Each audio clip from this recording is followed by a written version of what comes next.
Olá pessoal, dessa vez estamos no ar com uma pessoa muito interessante, muito importante na área do presbiterianismo, que é o reverendo Valdomiro Pires de Oliveira.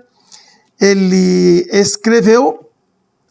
escritor, portanto, pastor presbiteriano, poeta, letrista e, dentre as coisas que ele escreveu, está Aquarelando, Paixões de um Pastor e Miro, o menino pé vermelho. Não é do pé, hein? Lembre-se, é o menino pé vermelho.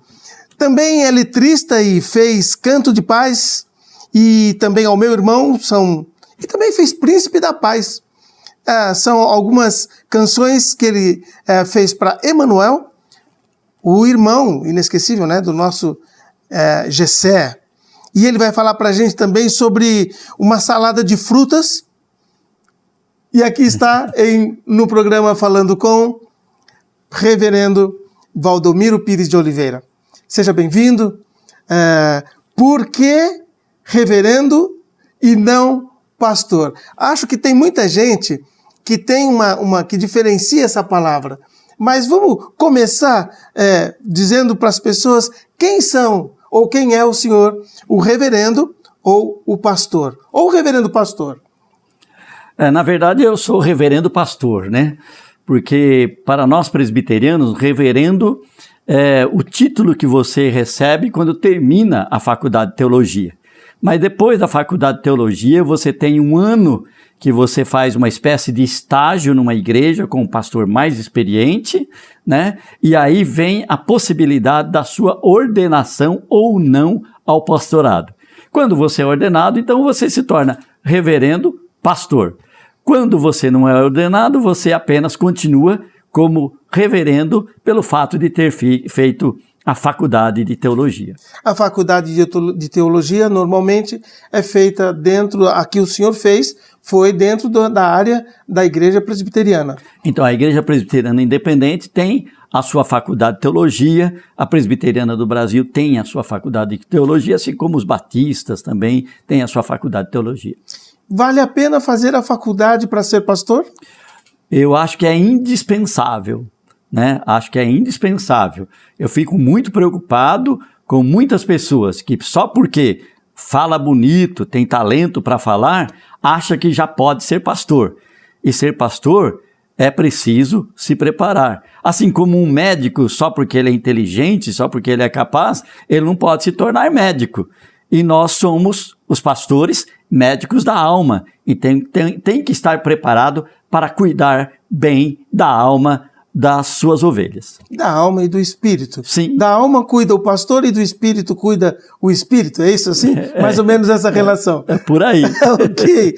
Mas nós estamos falando com o reverendo Valdomiro e ele escreveu Aquarelando. A questão do reverendo ou pastor é mais antes para que a gente conheça alguma coisa mais sobre as nomenclaturas e títulos que se oferecem na vida. Mas é muito importante, como disse o reverendo Valdomiro, estudar, fazer a faculdade para realmente ser e conhecer o pastorado, além do chamado, né, reverendo Valdomiro? Aí, o chamado, você é examinado na igreja. O conselho da igreja te examina para ver se você tem o chamado, leva você para o presbitério, que é uma regional, onde são pastores e presbíteros das várias igrejas. Ali ele é examinado novamente e quem manda uma pessoa para o seminário fazer teologia é o presbitério, não é nem a igreja local e nem é ele que decide e já vai. E como foi essa experiência ao escrever o reverendo pastor, escrevendo Aquarelando? Como é que chama? Como é que o senhor resume Aquarelando, na verdade? Do que se trata? Porque o senhor é autor de alguns outros livros e nós vamos falar sobre esses, mas Aquarelando tem a ver com aquarela? Sim. A ideia do Aquarelando, né? E o Aquarelando tem um complemento do nome do livro, Aquarelando. É Aquarelando, um novo tempo começa pela poesia. Então, o que eu tinha no meu coração naquela época, né? Eu queria que a vida fosse sempre uma coisa alegre, uma coisa gostosa, né? Poética. Né? Poética, né? E que a poesia está na vida, né? O poeta apenas tira da vida e põe no papel. Então, em primeiro lugar, a gente precisa ter uma vida que seja uma poesia, para depois colocar no livro. Então, a minha intenção era ter uma vida assim e também descobrir as pessoas cuja vida era uma poesia e botar no livro. As pessoas podem ser, por exemplo, um mecânico sem discriminação aqui, na verdade, pode ser um mecânico, pode ser um lixeiro, pode ser um presidente da república e pode ser um pastor que escreve poesia. Mas todos eles pensam e devem pensar que ele primeiro é uma poesia, reverendo? Sim, ele precisa primeiro fazer da vida dele uma poesia. Se a vida dele for uma poesia, não importa se ele é mecânico ou se ele é o gari. Você não viu aí na televisão aquele gari que se tornou tão famoso no Rio de Janeiro, porque na hora de varrer a sujeira do carnaval, ele fazia a sua dança, o seu cântico e se tornou tão famoso por causa disso, porque ele não fazia daquele momento uma tristeza, um sofrimento, mas para ele era uma manhã de quarta-feira ou de quinta-feira bem alegre e a vida dele se tornou uma poesia. Aí está o escritor e poeta, reverendo Valdomiro, mas também é letrista. Sim. E daí? Canto de Paz e ao meu irmão... Então, eu comecei um movimento em São Paulo, na década de 80, chamado Paz na Cidade.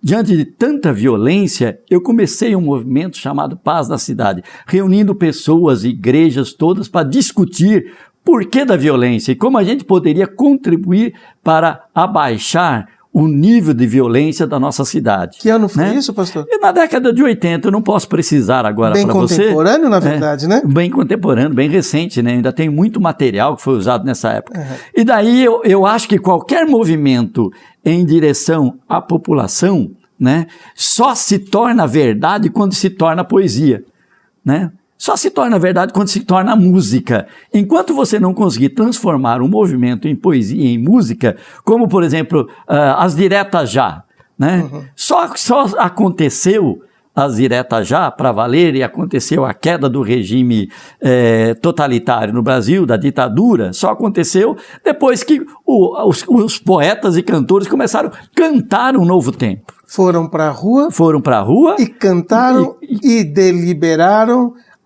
o movimento e deram liberdade a ele. Exatamente. Então, enquanto o movimento não vira poesia e não vira canção, ele ainda está na fase embrionária. Esse foi um movimento pessoal ou foi um movimento pela igreja? Era um movimento com a igreja e pela igreja e para a igreja, né? Então eu tenho, por exemplo, eu conheço crentes, né, que são a favor da pena de morte. Né, por exemplo, e eu tentava mostrar que essa não é a solução, né? A solução para o problema da violência não é instituir a pena de morte no Brasil, né? Nós precisamos mudar o coração. Enquanto nós não trabalharmos para mudar o coração das pessoas, não adianta nada. E qual é a grande inspiração? Jesus Cristo, o príncipe da paz, que veio para trazer a paz e que quando lhe bateram num lado do rosto, ele deu o outro lado, ao invés de vingar-se, ao invés de partir para a violência. E o maior revolucionário de todos os séculos e o único líder vivo, por assim dizer, da face da terra, né? Que passou por aqui. Nenhum outro líder, você pode chamar qualquer nome de um outro lá, ele não vai falar com cada um de nós, mas com certeza, se chamar Jesus, ele está pronto para responder, porque ele é vivo. Amém. Reverendo Valdomiro, como que fica então? Eu vou voltar um pouquinho aqui. Miro, o menino pé vermelho, ele nasceu com o pé vermelho? Como foi isso? O que significa essa expressão, por favor? Então, eu sou originário, né, do norte do Paraná. E a região lá do norte do Paraná é uma terra vermelha, muito vermelha. Então, o paranaense do norte do Paraná é chamado de pé vermelho, porque o sapato ficava vermelho, se andava descalço, o pé estava vermelho, né? Então lá nós somos chamados mesmo de pé vermelho. Então essa história, Miro, o menino pé vermelho, é a história da minha infância. Eu fui criado no sítio, na roça, eu fui calçar sapato a primeira vez com 11 anos. né? Então eu era bom, tipicamente, né? um pé vermelho, né? E eu vivi muitas experiências na roça, né? E essas experiências que me levaram a escrever 17 histórias de uma infância na roça, né? A história do meu galo índio, do meu cachorro valente, a história da patinha que virou estrela, né? A história da galinha que queria nadar, e assim são essas histórias. Como um pato? Não. Não. Olha, a minha história exatamente ela leva para esse lado aí, dizendo que hoje existe a galinha d'água. Se você procurar, você vai encontrar a galinha d'água, porque uma galinha, algum tempo na história, né, ela tentou aprender a nadar e acabou aprendendo. E foi a galinha do livro. O reverendo Valdomiro escreveu e tem dado em todas as partes e em muitas partes do Brasil, quizás fora do país, um curso chamado Curso para Pregadores Leigos. Vamos falar um pouquinho desse curso, pastor? O senhor disse que era muito importante que um pregador pudesse se formar numa faculdade. Por quê? O que é que o senhor faz nesse curso? Nós temos a faculdade de teologia, que vai ensinar teologia, ensinar a pregar, ensinar a trabalhar com as pessoas, cuidar das pessoas, né? Que esse é o papel do pastor, né? Mas nós temos os leigos, que são muito importantes na vida da igreja. Nenhuma igreja cresce somente por causa do pastor. Alguém até já disse que quem produz, dá luz a ovelhas, são ovelhas, não é o pastor. O pastor cuida, mas quem faz nascer ovelhas são as ovelhas. Então, por isso, eu achei que eu precisava ensinar os leigos a pregarem, passar um pouquinho do que eu sei, né? E foi interessante que é a situação que obriga a isso. Eu fui pastorear em Indaiatuba, né? Na cidade de Indaiatuba, que é aqui pertinho de São Paulo, e lá eu comecei numa igreja que tinha apenas 15 pessoas. E só tinha eu que pregava. E eu falei, meu Deus, eu preciso de mais gente pregando o evangelho para que essa igreja possa crescer. E resolvi treinar alguns irmãos, pessoas que estavam se convertendo naquela hora, chegando na igreja naquela hora. Eu falei, não, você vai aprender a pregar. Mas pastor, o que é isso, né? Não, você vai aprender a pregar. E aí eu reuni lá 8 ou 10 e e montei um curso e comecei a dar esse curso para eles. E aí deu tão certo, né? Que outras igrejas começaram a me pedir, você não quer dar o curso na minha igreja? Então eu comecei a atender a pedidos, passando aquele curso que eu dei para os irmãos da minha igreja. O fato de ser um pregador leigo não quer dizer que ele vá se tornar um pastor ordenado, ou pode até vir a ser. O objetivo no nosso meio presbiteriano é que ele seja um pregador leigo, porque se ele quiser ser um pastor, ele tem que ir para a faculdade de teologia. Agora, as igrejas pentecostais têm outra maneira de agir, que não é como a nossa. Ok, e o curso também é feito depois de você fazer o curso, você recebe um certificado dizendo que você fez aquele curso, e tem uma pessoa muito importante que certifica que você fez o curso, mas você tem que passar nele, tá? Não é tão fácil assim. O curso em quanto tempo o senhor dá esse curso, pastor? Eu posso dar esse curso, tenho dado sexta-feira à noite, 3 horas na sexta-feira à noite, 6 horas de trabalho, 6h30 no sábado e 3 horas no domingo de manhã. Então, é quando eu atendo uma igreja aí do interior. Então, eu vou para lá, sexta-feira à noite eu começo o curso e domingo ao meio-dia eu estou terminando o curso, e domingo à noite a gente faz a entrega do certificado para os irmãos na frente da igreja, tudo, fica um negócio muito bonito. Nós podemos fazê-lo também em 3 ou 4 semanas, porque o que acontece é o seguinte, vamos supor que eu vá dar um curso numa igreja aqui em São Paulo, né? E a igreja quer que eu dê um curso mais extenso, né? Mais completo. Então aí eu posso ir estendendo, porque a última parte do curso os alunos vão pregar. Ele vai lá na frente, vai pregar para os seus companheiros de curso, e eu e os colegas de curso vão criticar a pregação dele, dizendo para ele no que ele errou e no que ele fez certo, que é já para ele ir começando a se aperfeiçoar. Então é um curso prático. Sim, profundamente prático, né? Todo aluno que quiser, é claro, ninguém é obrigado, né? Mas todo aluno que quiser tem a oportunidade de pregar. E a coisa mais interessante que eu faço desse curso é que normalmente as pessoas querem muito tempo para pregar, né? Eu preciso falar 40 minutos. E no curso ele é obrigado a preparar um sermão para 5 minutos.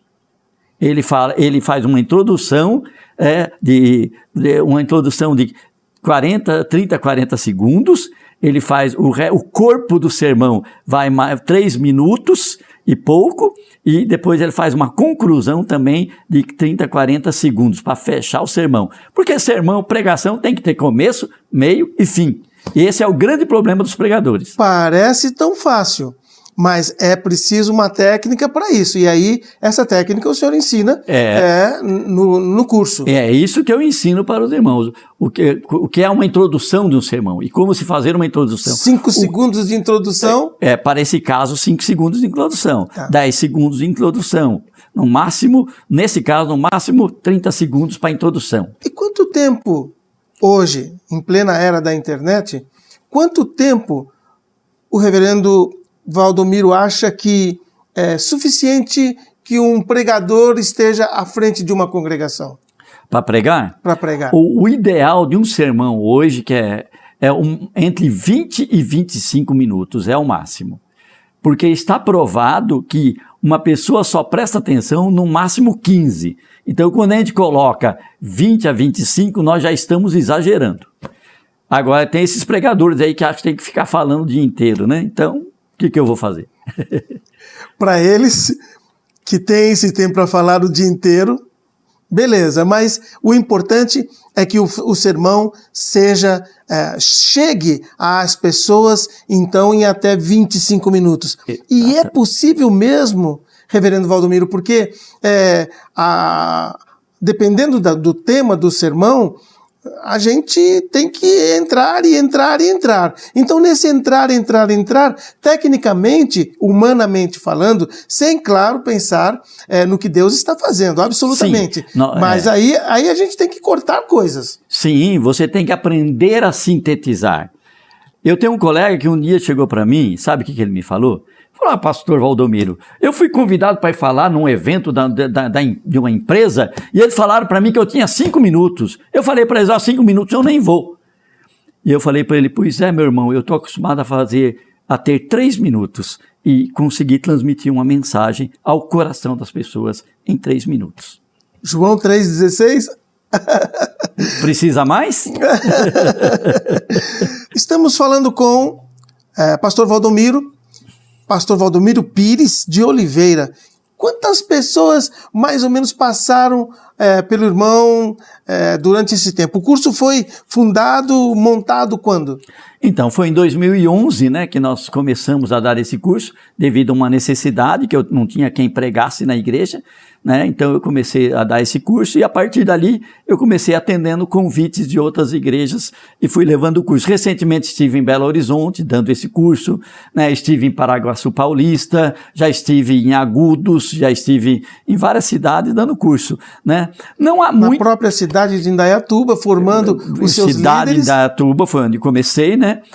Mas é interessante pensar que infelizmente as pessoas não gostam muito de fazer o curso.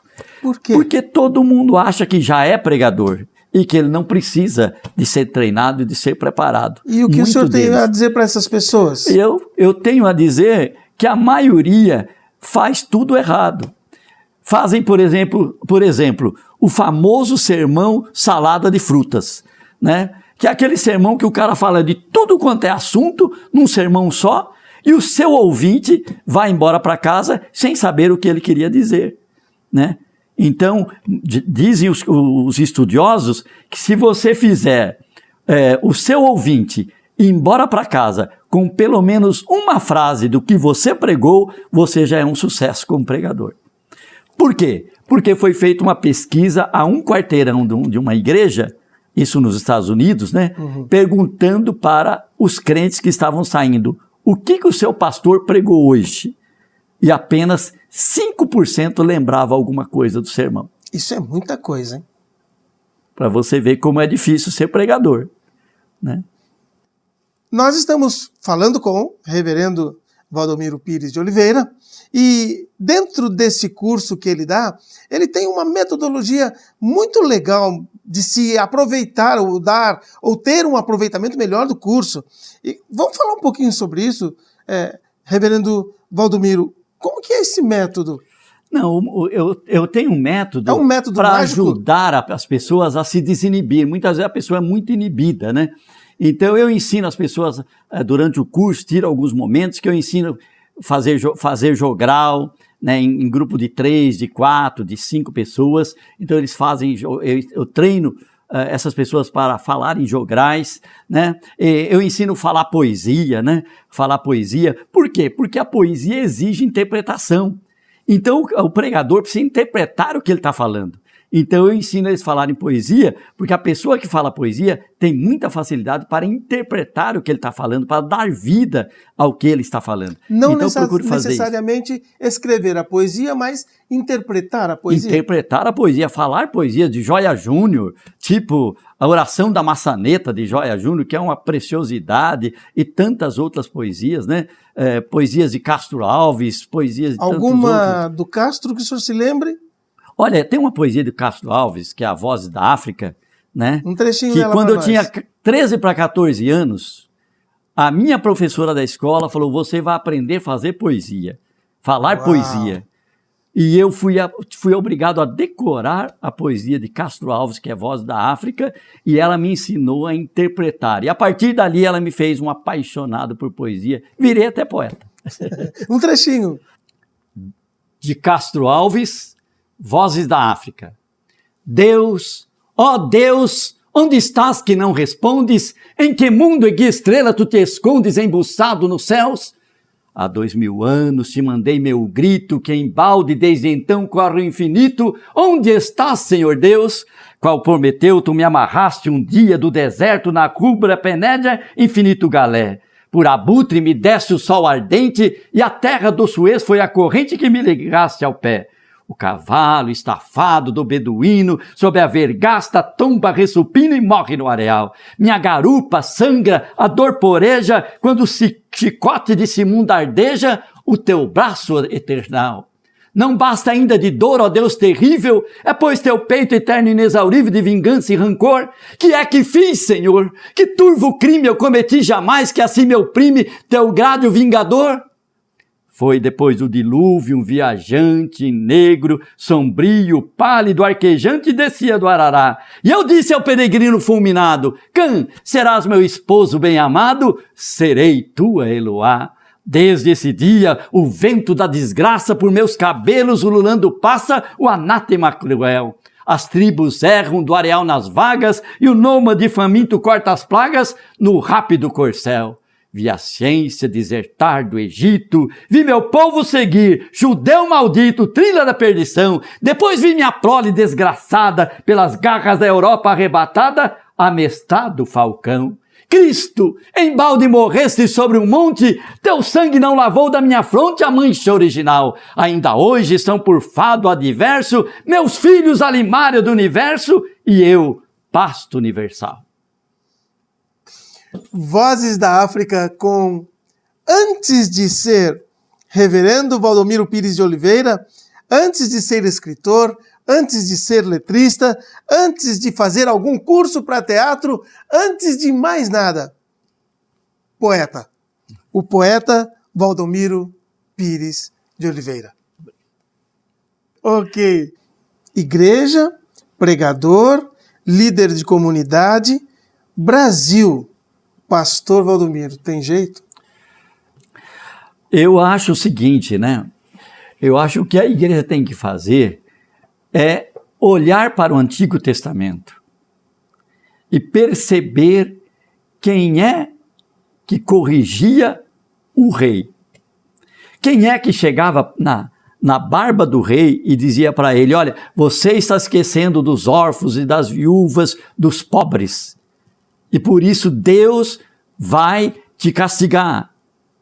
E muitas vezes esses homens, que eram os profetas, né? Muitas vezes esses homens tinham a sua cabeça cortada pela audácia, em nome do Evangelho, em nome de Deus, de botar o dedo na cara de Salomão, de Davi e de tantos outros. Então, hoje, na minha leitura, a igreja precisa assumir uma postura profética. Não tem partido. Não. A igreja tem que ser crítica de todos os partidos. A igreja tem que ser aquela que mostra o errado, que condena o errado e que aponta o caminho do que precisa ser feito. Sem se envolver com a política. Não necessariamente se envolver partidariamente. É se envolver com a política, é se interessar pelos problemas do país, é ter paixão por esse país, né, que Deus ama tanto e que Deus quer salvar. Agora, a vida das pessoas também é muito importante, né? Então, nós precisamos participar, como Igreja de Jesus Cristo, numa postura profética, condenando o erro e exaltando as coisas boas. Igreja e política, então, não devem se misturar. Ou se misturam sendo um colaborador do outro. O que a igreja não pode é vender o seu cântico. Ela pode participar, fazer parceria com o governo para atender algumas necessidades da população, da sociedade. Agora, ela não pode negociar o seu rebanho, negociar os votos da sua igreja para nenhum partido. A igreja precisa ser orientada porque a igreja é composta de cidadãos que vão votar. Então, ela precisa conhecer os candidatos, os políticos, as propostas, é importante que conheça. Agora, o que não pode é a igreja chegar para o pastor e o pastor faz da sua igreja, né, um curral onde ele vende. Não, minha igreja vai votar em você se você fizer isso para minha igreja.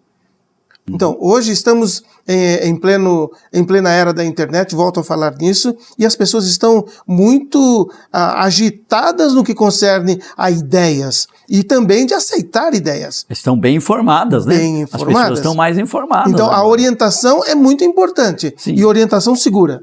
Eu acho que o que precisa ser feito é colocar diante da igreja, assim como tem que colocar diante de toda a sociedade, né? As opções, olha, tem esse vai caminhar nessa direção, esse vai caminhar nessa direção, você vai escolher qual é o melhor, o que você quer para o país, o que você quer para o seu estado, o que é que você quer para a sua cidade. Igreja na comunidade. O que nós como igreja podemos fazer em benefício? O senhor falou agora há pouco que nós podemos estar com o governo nesse sentido, na sociedade, fazendo coisas. Mas que tipo de coisas? Por exemplo, o senhor acha que a igreja pode se envolver numa creche comunitária, por exemplo? A igreja muitas vezes faz parceria, e nossas igrejas presbiterianas independentes, muitas fizeram, especialmente na década de 80, né, parcerias com a prefeitura ou com o Estado para atender, né, a necessidade da comunidade onde a igreja está inserida. Então, isso é importante. Mas, ultimamente, nós estamos tendo alguns problemas, porque a igreja faz a parceria com a prefeitura ou com o Estado para atender a comunidade, mas só que depois vem a prefeitura ou vem o Estado e diz para a igreja que ela não pode falar de Jesus, que ela não pode pregar o evangelho, que ela não pode fazer oração, que ela não pode uma porção de coisas, porque isso aí é se aproveitar da oportunidade e tudo mais. Então, aí também tem que tomar muito cuidado, porque a igreja não pode vender o seu canto. O mais importante da igreja é proclamar Jesus Cristo como Senhor e Salvador. E faz parte ensinar a criança no caminho que deve andar. Exato. Ainda que seja, biblicamente falando, ensinando a criança em palavras populares, mas ensinar um conceito para as crianças estarem dentro de uma sociedade mais digna, por assim dizer. Então, porque o problema é esse, né? Como é que você, num país cristão, que é tido como país cristão, você não pode falar de Jesus para os alunos da sua creche? Está entendendo? Então, como é que é? Onde é que... o que é que estão querendo fazer com o país? Né? Se é um país cristão, nós podemos falar de Jesus em qualquer lugar, o tempo todo. Livre, leve e solto. Exato, tranquilamente, tem que ser uma coisa tranquila. Até porque você aceita Jesus se você quiser. Você não é obrigado a aceitar Jesus, né? Muitas vezes você tem na creche pessoas de várias religiões, várias seitas dentro da creche. Você fala de Jesus, mas quem vai definir muitas vezes isso é o papai e a mamãe em casa. Igreja Presbiteriana Independente, comunidade, aprendizado, tudo isso muito importante para todos nós que queremos saber alguma coisa sempre a mais. Falamos agora há pouco do Velho Testamento, que o Brasil precisa dos profetas do Antigo Testamento, ainda que sejam jogados para um lado. Mas é Velho Testamento. E o Novo Testamento? Você quer mais do que João Batista? Né? Você quer mais do que João Batista, que foi lá em Herodes e Herodias e falou para eles que o casamento dos dois era pecaminoso, né? Porque Herodes havia roubado a mulher do seu irmão e casado com ela, e João Batista foi lá e condenou, e por causa disso, Herodias, a sua mulher, o levou à morte, né? Ele teve a sua cabeça cortada, ele teve a sua cabeça decapitada, porque ele foi profeta, né? E que é mais profeta do que foi Paulo, do que foi Pedro. Pedro, quando foi crucificado, foi para a morte, e ele ia ser crucificado, e ele virou-se para os seus algozes e disse assim: eu não mereço ser crucificado como meu mestre Jesus, eu prefiro e quero ser crucificado, mas de cabeça para baixo. Que é mais profeta do que foi Pedro nessa hora? Você pode verificar qual é a grande diferença em que você pode dizer assim: não, eu não vou dar ouvidos ao Velho Testamento, mas existe só o Novo Testamento porque estamos na era da graça? Porque essa pergunta nos foi feita várias vezes, mas os cristãos de hoje não podem, não devem sair à rua, não devem falar alto, não devem pregar contra a política atual do que está se fazendo. Então, nós podemos chegar a uma conclusão. Se o senhor cita todos esses grandes homens do contemporâneo do cristianismo, nós podemos dizer: nós também podemos fazer alguma coisa pela sociedade. Claro, Jesus disse, o que Jesus disse para os seus discípulos? Vós sois o sal da terra e a luz do mundo. O que é ser o sal da terra? Quer dizer, nós estamos num mundo destemperado, num mundo sem rumo. O sal significa tempero, equilíbrio, né? Sabor. Nosso mundo anda sem sabor, nosso mundo anda amargo. E ele precisa do tempero do evangelho, que é a alegria, e a alegria que nasce do coração. Não é essa alegria que vem dos prazeres da carne, mas uma alegria verdadeira que nasce do coração e que ninguém pode roubar, né? Eu acho que é isso que é importante, é o papel da igreja levar essa proclamação que é vida, que é salvação e que é alegria. E que é luz. E que é luz, quando Jesus diz: vós sois a luz do mundo. Será que ele estava dizendo que o mundo estava uma maravilha? Estava tudo bem, tudo arrumadinho? Não, ele estava dizendo que o mundo era trevas. E o cristão tem que ser luz no meio dessas trevas. Tudo isso o senhor ensina a pregar no curso? Pois é, o meu curso eu ensino a pregar exatamente para que essa mensagem seja levada a mais gente, e através de pessoas simples, que muitas vezes têm só um ginasial ou pouco mais, apesar que eu já tive cursos que tivemos assim vários pastores fazendo o curso comigo, tivemos médicos, tivemos engenheiros, arquitetos, advogados, todos fazendo o curso comigo, e todos ficaram muito contentes, porque falaram: olha, agora eu tenho mais coragem de ir à frente da igreja e falar, eu tenho dificuldade até para fazer oração em público, agora eu vou pregar. E ele teve que pregar 5 minutos, né, diante de um auditório, e para ele foi uma experiência, assim, uma grande vitória, uma grande conquista. 5 minutos e você pode mudar o mundo. O pastor Valdomiro ensina isso. E olha, só dele ter falado aqui esse tempo, a gente já aprendeu um monte de coisa. Então, se você tem a oportunidade de algum dia escutar sobre o curso de pregadores leigos com o pastor Valdomiro, então não se arrependerá, com toda certeza. Pastor Valdomiro, palavras finais, da sua entrevista conosco, muito obrigado por ter estado conosco. Eu gostaria que o irmão pudesse deixar para essas pessoas que estão te escutando uma palavra de esperança, uma palavra de paz, uma palavra de conforto no mundo do Brasil em crise nesse exato momento. O que é que nós temos, pastor, de esperança para essas pessoas? A grande situação é a seguinte, né? Nós precisamos recuperar algumas coisas que nós temos perdido. Nós temos perdido muito a alegria. O nosso povo já não é mais alegre, né? Já não é mais alegre. O nosso povo parece um povo cansado, né? Cansado. Tantas decepções, desilusões. Nós tivemos aí um momento que havia uma esperança, que vinha agora uma direção para o país, um governo para o país, que iria tirar o país da miséria e que todos iam ser iguais e que todos iam ter tudo. E a grande desilusão foi que nós perdemos isso e foi uma grande decepção esse governo que prometia tudo isso.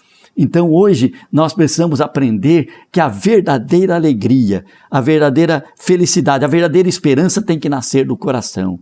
Tem que vir de Jesus, de uma entrega da vida a Jesus, de olhar para a vida com confiança, ver. É difícil viver, não é fácil viver, né? Não é fácil viver, é difícil viver, mas com Jesus eu vou viver, né? É difícil vencer, mas com Jesus eu vou vencer. É difícil pregar o Evangelho, mas eu vou pregar o Evangelho porque o Evangelho é vida, é salvação, o Evangelho é alegria, o Evangelho é tudo aquilo que está faltando ao nosso povo, podemos encontrar no Evangelho de Jesus. Então, que nós possamos treinar muitos pregadores, que surjam outros pastores querendo treinar pregadores do Evangelho, leigos que possam estar proclamando o Evangelho de Jesus a partir da sua família, para os seus vizinhos, para os seus amigos, depois quem sabe no culto no lar, quem sabe na célula da sua igreja e de repente do púlpito da sua igreja e quem sabe um dia nos grandes púlpitos desse país, que nós possamos estar proclamando Jesus, que é vida, que é salvação e que é alegria. Programa Falando com, hoje, reverendo Valdomiro Pires de Oliveira. Muito obrigado por ter estado conosco. Deus o abençoe rica e poderosamente. Amém, muito obrigado. Deus o abençoe também no seu projeto, no seu programa, e que ele possa alcançar muitas pessoas. Amém.